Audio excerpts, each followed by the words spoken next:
इस्तगफार पढ़ने वाला कभी भी मायूस नहीं होता, कभी भी ज़िंदगी में नाकाम नहीं होता। सिर्फ इस एक तस्बीह ने मेरी ज़िंदगी बदल दी। मेरी गैबी मदद होने लगी और मेरे काम अब मैं नहीं करता, बल्कि मेरे काम मेरा रब करता है। और अल्लाह ने इस कदर इज्जत दी है कि मेरे दुश्मन अब मुझसे नहीं पूछते, बल्कि मेरे दूसरे बहन भाइयों से पूछते हैं, ये तो ऐसा वैसा था, अब ये कैसा हो गया है? इसको तो हर कोई जलील करता था, इसके घर में भूख थी, इसकी औलाद नाफरमान थी, ये तो मजबूर थी, ये तो लोगों के आगे से मांगती थी, आखिर ये कैसे हो गई, अब ये लोगों को देती है। इसके घर में तंगी थी, अब खुशहाली कैसे आ गई।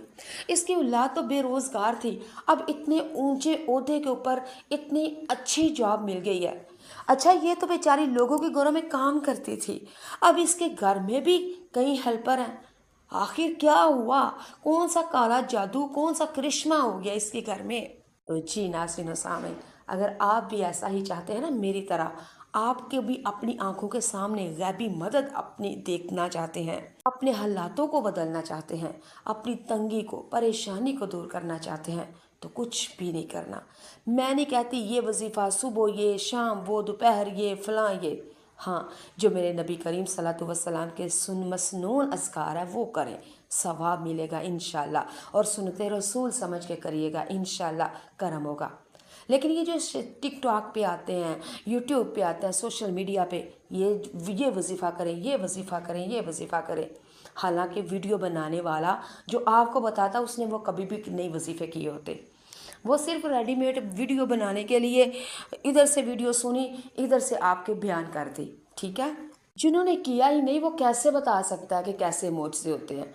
लेकिन अल्हम्दुलिल्लाह मैंने किया है, और मैंने अपनी ज़िंदगी में वो चेंज किए देखे हैं जो नामुमकिन है जनाब, लो नामुमकिन है।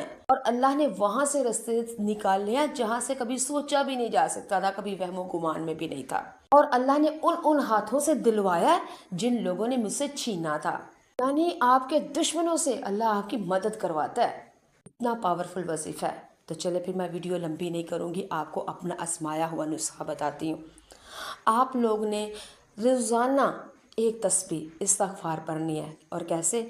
अस्तगफिरुल्लाह, अस्तगफिरुल्लाह, अस्तगफिरुल्लाह। जी, साथ साथ दरूद पाक भी, अव्वल और आखिर आप ना दरूद शुरू में भी, और जब वजीफ़ा पूरा हो जाए फिर लास्ट पे भी। 12 रबीउल अव्वल का दिन आ रहा है तो आपने 12 दफ़ा दरूद पढ़ना है, और आखिर में भी 12 दफ़ा दरूद पढ़ना है। दरूद इब्राहिम पढ़िए तो बहुत ही मज़े की बात है। और अगर नहीं तो दरूद इब्राहिम की पहली जुज़ अल्लाहुम्मा सल्ली अला मुहम्मदिन व अला आलि मुहम्मद, ये आप पढ़िए। और फिर बीच में आपने एक तस्बीह अस्तगफिरुल्लाह, अस्तगफिरुल्लाह, ये आपने पढ़ना है, ठीक है। और आखिर में भी आपने दरूद इब्राहिम पढ़ना है या उसकी पहली जुज़ पढ़नी है। फिर देखिएगा अल्लाह ताला किस तरह फजल और करम और रहम करेंगे और गैबी मदद करेंगे, मुश्किलें दूर हो जाएंगी इंशाल्लाह। अच्छा, अब ये वजीफ़ा अगर आपने ये बात सुन लिया ना, तो इस वजीफ़े की इजाज़त आपको अगर लेनी है तो वो इस तरह, कमेंट बॉक्स में आए तो आप आके अस्तगफिरुल्लाह लिखें। अल्लाह के फजल से आपको जनाब इजाज़त है। सुबह पढ़ें, शाम पढ़ें, उठे पढ़ें, बैठे पढ़ें, वज़ू से पढ़ें या बगैर वज़ू से पढ़ें, इसकी कोई इजाज़त ज़रूरी नहीं है कि इस्तगफार आपने